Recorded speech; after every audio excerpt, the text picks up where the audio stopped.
نحمده ونصلي على رسوله الكريم أما بعد فقد قال الله تعالى في كلامه القديم والفرقان المجيد أعوذ بالله من الشيطان الرجيم بسم الله الرحمن الرحيم وتصريف الرياح والسحاب المسخر بين السماء والأرض لآيات لقوم يعقلون صدق الله العلي العظيم الصلاة والسلام عليك يا سيدي يا رسول الله خذ بيدي قلت حيلتي أدركني يا رسول الله صلى الله عليه وسلم.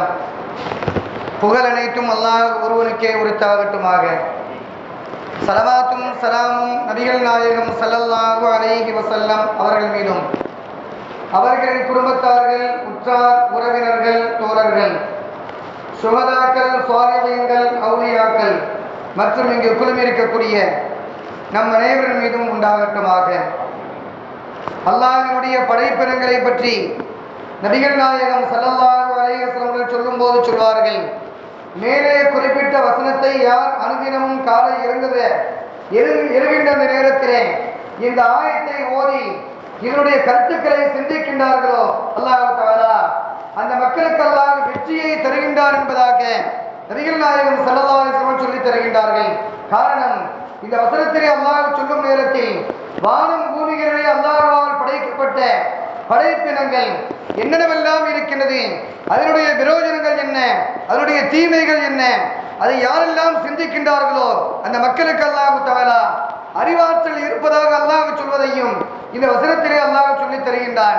எனவேதான் நபிகள் நாயகம் ஸல்லல்லாஹு அலைஹி வஸல்லம் இந்த வசனத்தை அனுதினமும் காலை இருந்த நேரத்திலே ஒரு மனிதன் ஓதி சிந்திக்க வேண்டும் என்பதை பெருமானார் ஸல்லல்லாஹு அலைஹி வஸல்லம் சொல்லி தந்த செய்திகளை பார்க்கின்றோம்.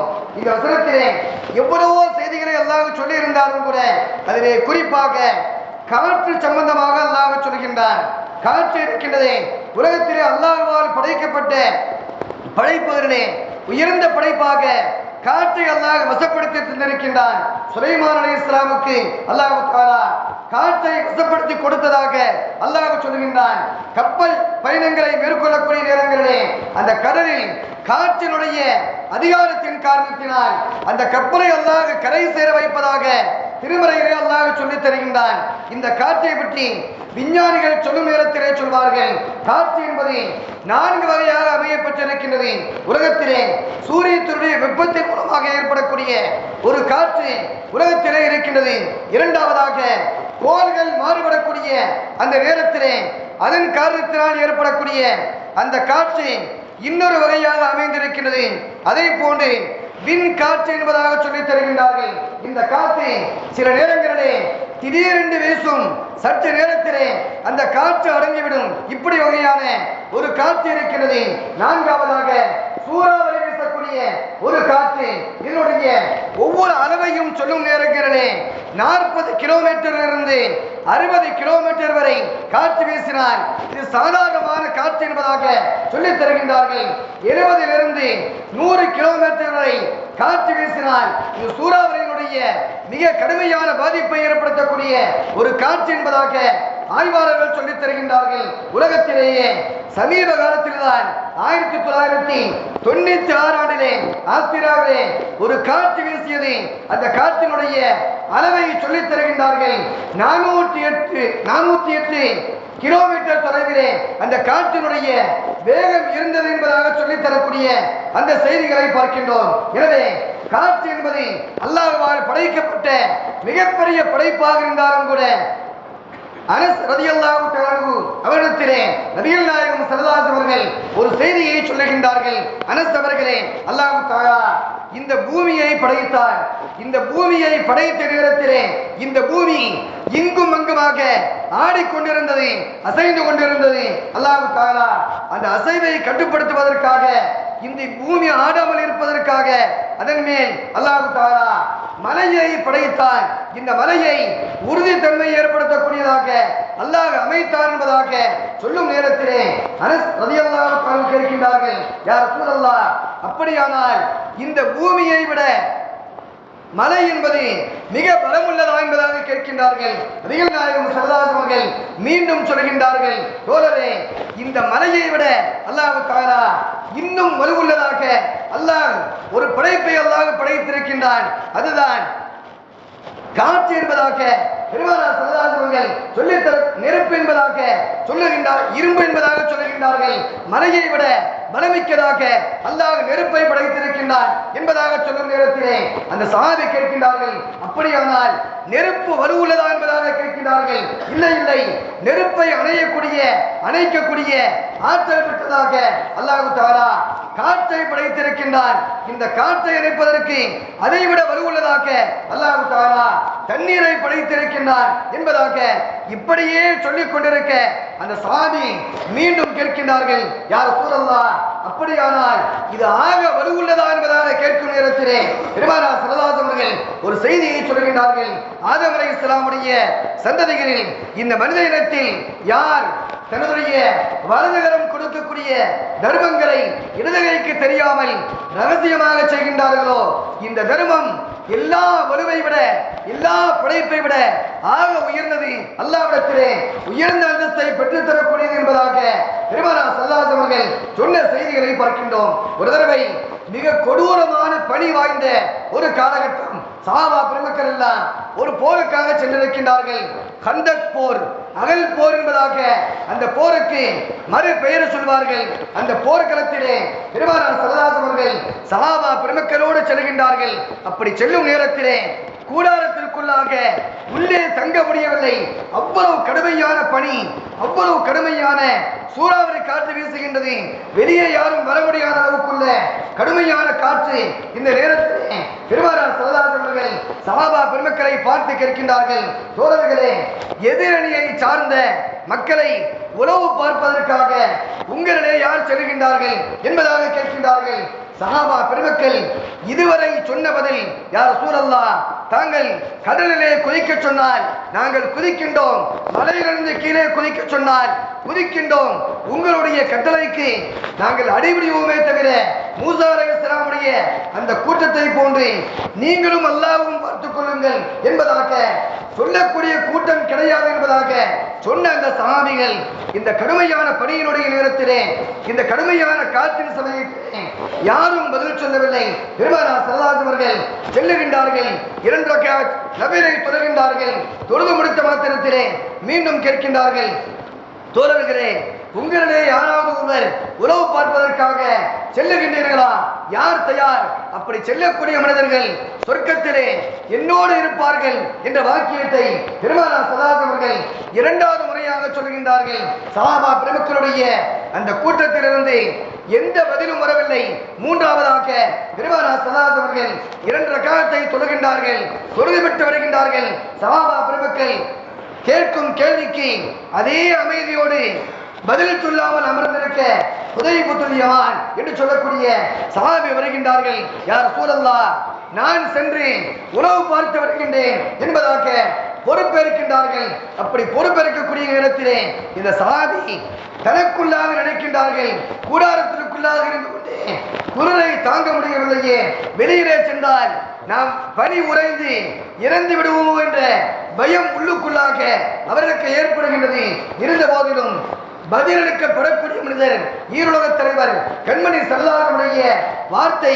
எனவே அந்த வாக்கியத்திலே அல்லாஹ் உயர்வை வைத்திருப்பான், பாதுகாப்பை வைத்திருப்பான் என்ற எண்ணத்தோடு கூடாரத்திலிருந்து வெளியே வருகின்றார்கள். நபிகள் நாயகம் ஸல்லல்லாஹு அலைஹி வஸல்லம் துஆ செய்து அனுப்புகின்றார்கள், யா அல்லாஹ், இந்த ஹுதைபத்துல் யமான் ரலியல்லாஹு தஆலா செல்லும் பாதையிலே அவர்களுக்கு முன்பாக, அவருக்கு பின்பாக, அவருக்கு வலது பக்கத்திலே, இடது பக்கத்திலே, அவருடைய தலைக்கு மேலாக, காலுக்கு கீழாக எல்லா பகுதியிலையும் உன்னுடைய பாதுகாப்பை வழங்கிவிட என்பதாக நபிகள் நாயகம் ஸல்லல்லாஹு அலைஹி வஸல்லம் துஆ செய்து அனுப்புகின்றார்கள்.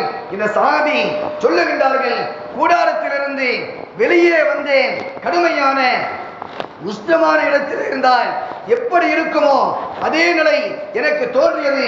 கூடாரத்திற்குள்ளாக இருந்த அந்த குளிரை பற்றிய ஒரு துளி கூட வெளியே தெரியவில்லை. இப்படியே சென்று எதிரணியை சார்ந்த மக்களிடத்திலே உறவு பார்ப்பதற்காக நான் சென்றிருந்தேன். எதிரணியிலே ஒவ்வொருவரும் ஒவ்வொரு திக்காக ஓடிக்கொண்டிருக்கின்றார்கள். வாகனங்கள் எல்லாம் இங்கும் அங்குமாக அந்த காற்றின் வேகம் தாங்காமல் நகர்ந்து கொண்டிருக்கின்றது. இந்த காட்சிகளை பார்க்கின்றேன். அபூ சுஃபியான் அவர்கள் எதிரணியில் இருக்கின்றார்கள். என்னை பார்த்த அவர் உடனடியாக சொல்லுகின்றார், எதிரணியை சார்ந்தவர் நம்மோடு வந்திருக்கின்றார், நம்மை பார்ப்பதற்காக வந்திருக்கின்றார். உங்களிலே ஒருவர் பிறரை கட்டி அணைத்துக் கொள்ளுங்கள். உங்களோடு யாராவது புதிய நபர்கள் இருந்தால் அவர்களிடத்திலிருந்து உங்களை பாதுகாத்துக் கொள்ளுங்கள் என்பதாக அந்த படை தளபதி சாதாரணமான பதிலை சொல்லுகின்றார். சொல்லி அவர் மீண்டும் சொல்லுகின்றார், இந்த கடுமையான குளிரில், இந்த கடுமையான காற்றில் இனிமேல் போர்க்களத்திலே இருப்பதற்காக எண்ணம் எனக்கு கிடையாது. நான் ஊருக்கு திரும்ப போகின்றேன். வாகனத்தை தயாராக வைத்திருக்கின்றேன். உங்களில் யாரெல்லாம் என்னோடு வருகின்றீர்கள் என்பதாக கேட்கும் நேரத்திலே கேட்டுவிட்டு அவர் தன்னுடைய வாகனத்தை திரும்ப எடுத்துக்கொண்டு செல்கின்றார். இந்த சஹாபி உறவை பார்த்துவிட்டு அந்த எதிரணியை சார்ந்தவர்கள் போர் செய்வதற்கான எந்த முகாந்திரமும் கிடையாது, அவர்கள் ஊர் திரும்புவதற்கு தயாராகின்றார்கள் என்பதை புரிந்து கொண்டு இந்த செய்தியை பெருமானார் ஸல்லல்லாஹு அலைஹி வஸல்லம் சமூகத்திலே சொல்வதற்காக வருகின்றார்கள். வந்தவர்கள் இரவெல்லாம் மறைந்ததன் காரணத்தினால் பணியிலே சென்றதனுடைய அந்த பாதிப்பு, காற்றினுடைய அந்த தாக்கம் இந்த சஹாபியை அயர்ந்து தூங்க வைத்து விடுகின்றது. பெருமானார் ஸல்லல்லாஹு அலைஹி வஸல்லம் அந்த சஹாபியை எழுப்புகின்றார்கள். எழுப்பி கேட்கின்றார்கள், தோழரே என்ன நடந்தது, என்ன உலவை பார்த்தீர்கள் என்பதாக கேட்க அந்த சஹாபி சொல்கின்றார்கள், யா ரசூலல்லாஹ், எதிரணியை சார்ந்தவர்கள் பயந்து போயிருக்கின்றார்கள், கதிகலங்கி இருக்கின்றார்கள். நாம் இங்கே இருந்தால் உறைந்து செத்து போவோம் என்பதாக நம்பி இருக்கின்றார்கள். இதற்கு மேல் ஒரு நொடி கூட அந்த மக்கள் போர்க்களத்திலே தங்குவதற்கான எந்த சூழலையும் கிடையாது என்பதாக இந்த சஹாபி சொல்ல நபிகள் நாயகம் ஸல்லல்லாஹு அலைஹி அவர்கள் யோசித்துக் கொண்டிருக்கும் போது ஒரு காற்று வீசுகின்றது. அந்த காற்று பார்ப்பதற்கு மிக ரம்மியமானதாக, மக்களுக்கெல்லாம் உடனே புத்துணர்வை தரக்கூடிய ஒன்றாக அந்த காற்று வீசுகின்றது. இவ்வளவு நேரமாக வீசிய அந்த காற்று சூறாவளி காற்றாக இருந்தது. ஆனால் இப்போது வீசக்கூடிய இந்த காற்று உள்ளுக்குள்ளாக உள்ளத்திற்கும் உடலுக்கும் புத்துணர்வை தரக்கூடியதாக அந்த காற்று வீசுகின்றது. பெருமானார் ஸல்லல்லாஹு அலைஹி அவர்கள் அந்த நேரத்திலே சொல்கின்றார்கள், தோழர்களே, சஹாபா பெருமக்களே, அல்லாஹ் தஆலா சபா என்று சொல்லக்கூடிய அந்த அதிகாலை காற்றை அல்லாஹ் நமக்கு தந்திருக்கின்றான். இந்த காற்றின் மூலமாக நம்முடைய அணியை அல்லாஹ் பலப்படுத்தி இருக்கின்றான். அல்லாஹ் தஆலா காற்றை படைத்திருக்கின்றான். சில காற்று அரிப்பதற்காக அல்லாஹ் வைத்திருக்கின்றான். சில காற்றை அல்லாஹ் தஆலா மனிதர்களுக்கு இதமளிக்கக்கூடியதாக, விரோஜனம் தரக்கூடியதாக அல்லாஹ் படைத்திருக்கின்றான். சபா என்று சொல்லக்கூடிய அந்த காற்று நமக்கெல்லாம் புத்துணர்வை தந்திருக்கின்றது, போர்க்களத்திலே தைரியத்தை தந்திருக்கின்றது என்பதாக நபிகள் நாயகம் ஸல்லல்லாஹு அலைஹி அவர்கள் சஹாபா பெருமக்களை பார்த்து சொன்ன செய்திகளை பார்க்கின்றோம். ஒரு தடவை நபிகள் நாயகம் ஸல்லல்லாஹு அலைஹி அவர்கள் சஹாபா பெருமக்களை பார்த்து சொல்வார்கள், தோழர்களே, நாளை மறுமை நாளிலே மக்கள் எல்லாம் ஒன்று கூடி இருப்பார்கள். அப்படி இருக்கும் நேரத்திலே சிராத்துல் முஸ்தகீம் என்று சொல்லக்கூடிய அந்த பாலம் கொண்டு வரப்படும். சஹாபா பெருமக்களுக்காக நரகத்திற்கு மேலாக அந்த பாலத்தை அப்படியே நிறுவப்படும். அப்படி நிறுவப்படக்கூடிய அந்த காட்சிகளை பெருமானார் ஸல்லல்லாஹு அலைஹி அவர்கள் விவரிக்க சஹாபாக்கள் கேட்கின்றார்கள், யா ரசூலல்லாஹ், அந்த பாலம் எப்படி தன்மை கொண்டது என்பதாக கேட்கின்றார்கள். நபிகள் நாயகம் ஸல்லல்லாஹு அலைஹி அவர்கள் அந்த பாலத்தை வர்ணிக்கின்றார்கள். அந்த பாலம் வலுவழுப்பானது. யாராவது அந்த பாலத்திலே ஏறி நின்றால் மலைக்கு கீழே நரகத்திலே விழுந்து விடுவார். அப்படிப்பட்ட வலுவழுப்பு தன்மை வாய்ந்ததாக அந்த பாலம் இருக்கும். அந்த பாலத்தினுடைய மேற்பரப்பிலே முல்லை போன்ற ஒரு தோரணை இருக்கும். அந்த முள் சாதாரணமான முள் கிடையாது, கவிட்டையை போன்று வளைந்ததாக, ஒரு மனிதனை இங்கும் அங்குமாக குத்தி கொள்ளக்கூடிய ஆற்றல் படைத்ததாக அந்த முள் இருக்கும். அதை போடுதான் சிராத்துல் முஸ்தகீம் பாலத்திலே அல்லாஹ் தஆலா முல்லை வைத்திருப்பார். அந்த நேரத்தில் ஒவ்வொருவரும் அந்த பாலத்திலே கடப்பதற்கு முயற்சி செய்வார்கள், காலை வைப்பார்கள், சறுக்கி நரகத்திற்குள்ளாக உள்ளே விழுந்து விடுவார்கள். சிலர் அந்த பாலத்திலே காற்றின் வேகத்திலே கடந்து விடுவார்கள். கஞ்சிமைக்கும் நேரத்திலே அந்த பாலத்தை கடந்து விடுவார்கள். சிலர் குதிரையிலே சவாரி செய்வதை போன்று வேக வேகமாக சென்று விடுவார்கள். இன்னும் சிலர் ஒட்டகத்திலே சவாரி செய்வதை போன்று அந்த பாலத்தை கடந்து விடுவார்கள். காற்றின் வேகத்திலே கடக்கக்கூடிய அந்த மனிதர்கள் தான் சீதேவித்தனமான நல்லோர்களான சாலிஹீன்களாக இருப்பார்கள் என்பதை பெருமானார் ஸல்லல்லாஹு அலைஹி அவர்கள் சொல்லித் தந்த அந்த செய்திகளை பார்க்கின்றோம். கண்ணியமிக்கவர்களே, மறுமையிலே சிராத்துல் முஸ்தகீம் பாலத்தை கடப்பதற்கு கூட தேவைப்படக்கூடிய ஒரு செய்தி காற்றாக அமைந்திருக்கிறது என்பதை பெருமானார் ஸல்லல்லாஹு அலைஹி அவர்கள் விவரித்து சொல்லக்கூடிய அந்த செய்திகளை பார்க்கின்றோம். ஒரு தடவை நபிகள் நாயகம் ஸல்லல்லாஹு அலைஹி அவர்கள் ஒரு பயணத்தை முடிக்கின்றார்கள். முடித்து வரும் பாதையிலே ஒரு குறிப்பிட்ட இடத்திலே சஹாபா பெருமக்களோடு தங்குகின்றார்கள். அப்படி தங்கும் நேரத்திலே ஒரு கடுமையான காற்று வீசுகின்றது. அந்த காற்றை பார்த்த நபிகள் நாயகம் ஸல்லல்லாஹு அலைஹி அவர்கள் சஹாபா பெருமக்களிடத்திலே சொல்கின்றார்கள், தோழர்களே, இந்த காற்று நமக்காக கிடையாது. இந்த ஊரை சார்ந்திருக்கக்கூடிய ஒரு நயவஞ்சகன் இருக்கின்றான், முனாஃபிக் இருக்கின்றான். அவனை அழிப்பதற்காக அல்லாஹ் தஆலா இந்த காற்றை அல்லாஹ் அனுப்பி வைத்திருக்கின்றான் என்பதாக சொல்லிவிட்டு அந்த காற்றினுடைய தாக்கத்தை பெருமானார் ஸல்லல்லாஹு அலைஹி வஸல்லம் விவரிக்கின்றார்கள். அந்த காற்றிலே நடக்கக்கூடிய மனிதனை பூமிக்குள்ளாக சொறி வாங்கக்கூடிய அளவுக்குள்ள தன்மை வாய்ந்ததாக அந்த காற்று அமைந்திருந்ததாக பெருமானார் ஸல்லல்லாஹு அலைஹி அவர்கள் சஹாபா பெருமக்களுக்கு சொல்லி காண்பிக்கின்றார்கள். அந்த காற்று கடைசியிலே பெருமானார் ஸல்லல்லாஹு அலைஹி அவர்கள் சொல்லியதை போன்றே ஒரு குறிப்பிட்ட நயவஞ்சகனை அழித்து தீர்த்தது. இந்த பயணம் முடிந்து செல்லும் பாதையிலே அவன் செத்து கிடந்ததை பெருமானார் ஸல்லல்லாஹு அலைஹி அவர்கள் சஹாபா பெருமக்களுக்கு சுட்டி காண்பித்தார்கள் என்ற வரலாறை பார்க்கின்றோம். எண்ணிமிக்கவர்களே, காற்றை பற்றி அல்லாஹ் தஆலா இன்னொரு இடத்திலே திருமறையிலே அல்லாஹ் இப்படி சொல்வான், வயோதிகமான கிழவன், அந்த கிழவனுக்கு சின்னஞ்சிறிய பச்சிளம் குழந்தைகள் அவனுக்கு இருந்தது.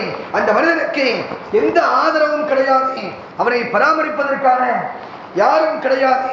அந்த வயோதிகமான அந்த கிழவன் பச்சிளம் குழந்தைகளை பாதுகாப்பதற்காக திராட்சை தோட்டங்களை உண்டாக்கி இருந்தான்.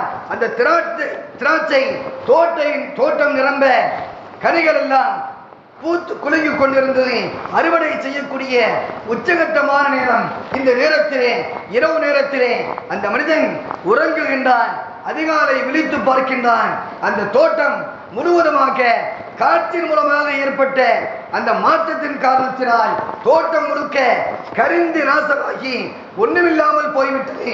இந்த மனிதனை பற்றி யாராவது இதை போன்று ஆக வேண்டும் என்பதாக பிரியப்படுவீர்களா என்பதாக நபிகள் நாயகம் ஸல்லல்லாஹு அலைஹி அவர்கள் கேட்க சஹாபா பெருமக்களுக்கு அப்போதுதான் சொல்கின்றார்கள், அல்லாஹ் தஆலா திருமறை வசனத்திலே இப்படி கேட்கின்றான், வயோதிகமான மனிதன், அவனுக்கு பச்சிளம் குழந்தைகள் இருக்கின்றது, நிறைவான அறுவடை செய்வதற்கு தகுதியான தோட்டம் இருக்கின்றது. இரவு நேரத்திலே தீயால் தோட்டம் முழுக்க கரிக்கப்பட்டால் அந்த வயோதிகனுடைய நிலைமை எப்படி இருக்கும்? அதே போன்று அந்த பச்சிளம் குழந்தைகளுடைய வாழ்வாதாரங்கள் எப்படி இருக்கும்?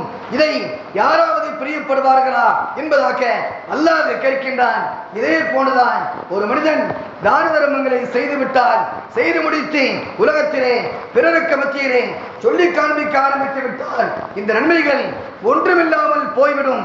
அவன் கஷ்டப்பட்டு கொடுத்த பொருளாதாரங்கள் ஒன்றுக்கும் உதவாததாக போய்விடும் என்பதை பெருமானார் ஸல்லல்லாஹு அலைஹி வஸல்லுக்கு அல்லாஹ் தஆலா இந்த திருமறை வசனத்தின் மூலமாக சொல்லி காண்பித்து இருக்கின்றான். எனவே அல்லாஹ் படைத்த படைப்புகளிலே காற்று என்பது சில நேரங்களிலே நன்மை தரக்கூடியதாக அல்லாஹ் அமைத்து வைத்திருக்கின்றான், சில நேரங்களிலே தீமை தரக்கூடியதாக அல்லாஹ் அமைத்து வைத்திருக்கின்றான். நபிகள் நாயகம் ஸல்லல்லாஹு அலைஹி அவர்கள் சொல்லும் நேரத்திலே சபா என்று சொல்லக்கூடிய அதிகாலை காற்று என்பது மனிதனுக்கு நன்மை தரக்கூடிய காற்று என்பதாக சொல்லி தந்திருக்கின்றார்கள். எனவே நன்மைகளை நிறைவாக பெற்று அல்லாஹ்விற்கு நன்றி செலுத்தி வாழ்ந்து அவருடைய வேதனைகளிலும் சோதனைகளிலும் பாதுகாக்க பெற்றவர்களாக அல்லாஹ் நம்மையும் நம்முடைய சந்ததிகளையும் அல்லாஹ் வாழச் செய்திருவானாக. வாழும் காலம் முழுக்க அல்லாஹ்வுடைய நியமத்துகளை முழுமையாக அனுபவித்து வாழக்கூடிய சீதேவிகளாக அல்லாஹ் வாழச் செய்திருவானாக. நம்முடைய இம்மை மறுமையுடைய எல்லா தேவைகளையும் அல்லாஹ் தஆலா இந்த பரக்கத்தான மாதத்தின் பொருட்டால், ஜும்ஆவின் பொருட்டால் அல்லாஹ் நிறைவேற்றி தருவானாக. நம்முடைய எல்லா துன்பங்களையும் சோதனைகளையும் நிரந்தரமாக அல்லாஹ் தீர்த்து வைத்து நிம்மதியான வாழ்க்கையை இறுதி மூச்சு வரை அல்லாஹ் வாழச் செய்திருவானாக. வாஹிர் தாவானா அல்ஹம்துலில்லாஹி ரப்பில் ஆலமீன். அஸ்ஸலாமு அலைக்கும் வரஹ்மத்துல்லாஹி.